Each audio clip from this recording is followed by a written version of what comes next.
दुनिया भर में 58,13,000 से ज्यादा लोग कोरोना की चपेट में आ चुके हैं और अब तक 25 लाख से ज्यादा लोगों को कोरोना से जंग जीत करके वे घर भी जा चुके हैं। कुल मौत का आंकड़ा 3,57,000 के पार है। विश्व में एक दिन में 5,000 से ज्यादा लोगों ने जान गंवाई है। दुनिया में कोरोना से प्रभावित देशों में भारत का स्थान 10वां है। भारत से पहले टर्की, जर्मनी, फ्रांस पीड़ितों के मामले में आगे हैं। एक्टिव मामलों में विश्व में देश 5वें नंबर पर है, तो कोरोना से ठीक होने वाले देशों में भारत 8वें पायदान पर है। देश भर में कोरोना ने 1,58,000 का आंकड़ा पार कर लिया। देश में अब तक लगभग 67,903 मरीज ठीक हुए। देश भर में कोरोना से 4,540 लोगों की मौत हुई। एक दिन में 7,270 नए मरीज जुड़े हैं। देश में एक दिन में अब कोरोना टेस्ट का आंकड़ा 1,16,000 तक पहुंचा है। रोज लगभग 25,000 से ज्यादा टेस्ट देश भर में हो रहे हैं। केंद्र ने कहा रोज 1.5 लाख के करीब टेस्ट किए जाने की क्षमता है। महाराष्ट्र में एक दिन में 2,190 नए मरीज जुड़े। अब तक 1,897 लोगों की मौत हुई। प्रदेश में कोरोना संक्रमितों की संख्या बढ़कर 56,948 हुई। कोरोना से ठीक होने वालों की संख्या 18,000 के करीब है।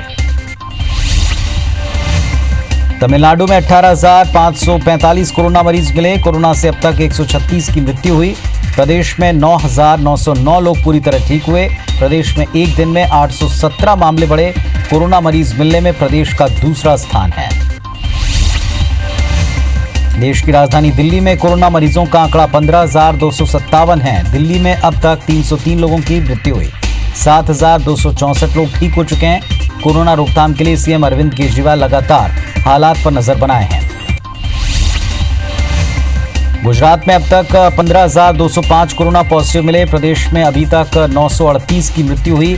7,549 लोग कोरोना को हराकर घर जा चुके हैं। प्रदेश में एक दिन में 376 मरीज बढ़े। कोरोना संक्रमण के बाद घर की ओर वापसी करने वाले प्रवासी मजदूरों को लेकर सुप्रीम कोर्ट ने बड़ी राहत दी। सुप्रीम कोर्ट ने मजदूरों को लेकर कहा कि राज्य मजदूरों को आने से रोक नहीं सकते। प्रवासी मजदूरों से कोई किराया नहीं लिया जाएगा। मजदूरों का किराया राज्य सरकारें दें। इसके साथ ही मजदूरों के लिए खाना पानी की व्यवस्था भी करें। मुंबई के धारावी और कई क्षेत्र अपने अपने गृह राज्य जाने के लिए लोगों की भीड़ यहां जमा है। लोगों को बसों, ट्रकों से संबंधित स्टेशन ले जाया जाता है, जहां से उन्हें ट्रेन में बैठाकर रवाना किया जा रहा है। मुंबई के शिवाजी टर्मिनल के पास लोगों को बस और ट्रकों से लाया गया। कोरोना के चलते लॉकडाउन में 24 मई तक 667 मजदूरों की मौत हो चुकी है। प्रवासी मजदूरों के घर पहुंचने की होड़ में सड़क हादसे, थकान, भूख और गर्मी के कहर से मजदूरों को जान से हाथ धोना पड़ा है। सबसे ज्यादा 205 मौतें सड़क हादसे में और भूखमरी से 114 की जान गई है। कांग्रेस के अंतरिम अध्यक्ष सोनिया गांधी ने कहा कि वक्त आगे बढ़कर घाव पर मरहम लगाने का है। सरकार द्वारा मजदूर, किसान, उद्योग, छोटे दुकानदार सबकी मदद हो। उन्होंने कहा न जाने क्यों केंद्र सरकार ये बात समझने और लागू करने से लगातार इनकार कर रही है। बॉर्डर सील होने के कारण आज फिर दिल्ली गाजियाबाद बॉर्डर पर जाम की स्थिति बनी रही। पिछले 3 दिनों से गाजीपुर पर जाम लगा रहा। बता दें कि इस क्षेत्र में कोरोना पॉजिटिव मिलने पर इलाके को सील कर दिया गया था। जम्मू कश्मीर में सुरक्षा बलों ने आतंकी साजिश को नाकाम किया। पुलवामा में सुरक्षा बलों ने संदिग्ध कार से आईडी बरामद किया। जवानों ने बम को डिफ्यूज कर दिया। वहीं सुरक्षा बल ने कार से बरामद आईडी और विस्फोटक को नष्ट कर दिया। मध्य प्रदेश के पूर्व मंत्री पीसी शर्मा ने मजदूरों के मुद्दे पर प्रदेश सरकार को घेरा। पीसी शर्मा ने सरकार पर सवाल उठाते हुए कहा कि सरकार केवल घोषणा कर रही है। जो रोजगार में थे उनका भुगतान किया जाए, जिनको रोजगार दिया उनकी सूची जारी की जाए। प्रदेश सरकार को बजट में इन सबको शामिल करना चाहिए। मध्य प्रदेश के पूर्व मुख्यमंत्री कमलनाथ आज दिल्ली रवाना हुए। कमलनाथ का यह दौरा उपचुनाव और संगठन की गतिविधियों को लेकर देखा जा रहा है। दिल्ली जाने से पहले कमलनाथ ने आम लोगों से मुलाकात की। सोशल मीडिया पर आज कांग्रेस नेताओं ने स्पीक अप इंडिया कार्यक्रम की शुरुआत की। इसमें हिस्सा लिया छत्तीसगढ़ के सभी मंत्री और पीसीसी चीफ मोहन मरकाम समेत कई वरिष्ठ नेता शामिल हुए। सभी कांग्रेसियों ने स्पीक अप इंडिया कार्यक्रम में कहा कि कोरोना काल में भारत के गरीब तबके के लोग, विशेषकर मजदूर वर्ग सर्वाधिक प्रभावित हुआ। मध्य प्रदेश के पूर्व सीएम दिग्विजय सिंह ने ट्वीट कर सीएम शिवराज सिंह और उनके परिवार पर निशाना साधा। हिमाचल में बीजेपी अध्यक्ष के इस्तीफे पर मध्य प्रदेश में बीजेपी अध्यक्ष वीडी शर्मा से पूछा, क्या आप भी ऐसा साहस दिखाएंगे? ट्वीट पर आगे कहा कि सीएम शिवराज और उनके परिवारजनों के भ्रष्टाचार पर साहस दिखाएंगे। मध्य प्रदेश में बीजेपी और कांग्रेस ने अपने अपने कार्यकर्ताओं के लिए गाइडलाइन जारी की। बीजेपी के राष्ट्रीय अध्यक्ष ने निर्देश जारी किया था कि 31 मार्च तक कार्यालय में सिर्फ मुख्य पदाधिकारी या पार्टी के बड़े नेता आएंगे। वीडियो कॉन्फ्रेंस के जरिए प्रेस ब्रीफिंग और पार्टी की जरूरी बैठक में भाग लेने के निर्देश भी दिए गए। इंदौर शहर में 78 नए संक्रमित मरीजों की पुष्टि हुई। साथ ही इंदौर शहर में कोरोना मरीजों का आंकड़ा 3260 पहुंच गया। 24 घंटे में 3 और मरीज की मृत्यु हुई। पुष्टि इंदौर सीएमएचओ ने कर दी, जिसके बाद इंदौर शहर में कुल मौत का आंकड़ा 122 पर जा पहुंचा है। इंदौर शहर में लगातार बड़ी संख्या में संक्रमित मरीज ठीक भी हुए हैं।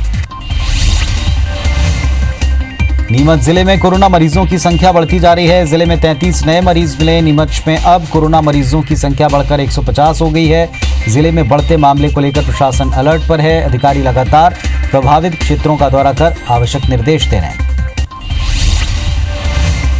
मुरैना जिले में कोरोना वायरस के चलते एक महिला की मौत हो गई। 72 साल की महिला 4 दिन पहले कोरोना पॉजिटिव आई थी, लेकिन लकवे की शिकायत के चलते परिजनों के कहने पर महिला को घर में ही क्वारंटाइन किया गया था। तबीयत खराब होने पर महिला को अस्पताल लाया गया, जहां महिला की मौत हो गई। वहीं महिला के बाद उसकी नातिन का भी टेस्ट पॉजिटिव आया। इसका इलाज अस्पताल में जारी है। कोरोना संकट के बीच खरगोन जिले से एक अच्छी खबर सामने आई। जिला अस्पताल के वार्ड बॉय ने कोरोना से जंग जीत ली है। इस वार्ड बॉय स्वस्थ होकर जब वापस काम पर पहुंचे तो सहकर्मियों ने फूलों की वर्षा से उनका स्वागत किया। सहकर्मियों ने इस तरह के स्वागत करने को देखते हुए वार्ड बॉय भावुक नजर आए। कबीरधाम जिले के लोहारा के सामुदायिक स्वास्थ्य केंद्र में भर्ती 3 माह के बच्चे की मौत हो गई। मौत के बाद शव का बिना पोस्टमार्टम कराए परिजनों को से सौंपा गया। परिजनों ने अंतिम संस्कार कर दिया। मामला सामने आने के बाद अब जिला प्रशासन बच्चे के परिजनों का सैंपल लेकर जांच के लिए रायपुर भेजा है।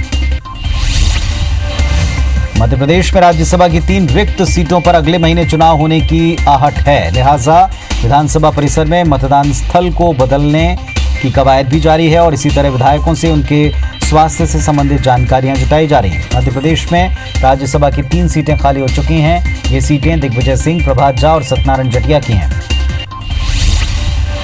लोरमी इलाके में IBS24 की खबर का बड़ा असर देखने को मिला। लोरमी नगर पंचायत के वार्ड 7 स्थित क्वारंटाइन सेंटर पर घटिया खाना देने का आरोप लगाते हुए प्रवासी मजदूरों ने हंगामा किया। मामले की खबर IBS24 ने प्रमुखता से दिखाई थी, जिसके बाद लोरमी SDM ने खुद क्वारंटाइन सेंटर पहुंचकर मजदूरों को भोजन बंटवाया।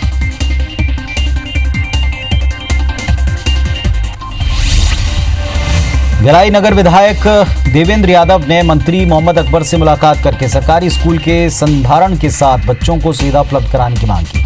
विधायक की मांग पर मंत्री मोहम्मद अकबर ने खुर्सीपार इंग्लिश मीडियम सरकारी स्कूल के लिए 28.1 लाख रुपए की स्वीकृति दी। साथ ही Bhilai sector 6 English medium school के लिए 20 लाख की स्वीकृति दी। लोगों की जरूरत को देखते हुए छत्तीसगढ़ में आज से ऑटो टैक्सी सड़क पर दौड़ने लगी है। सरकार ने छत्तीसगढ़ के जिलों के भीतर और अंतर जिला आवागमन के लिए टैक्सी ऑटो को शर्तों के अधीन परिचालन की छूट दी है। ऑटो में सिर्फ 2 सीट पर बिठाने की अनुमति है।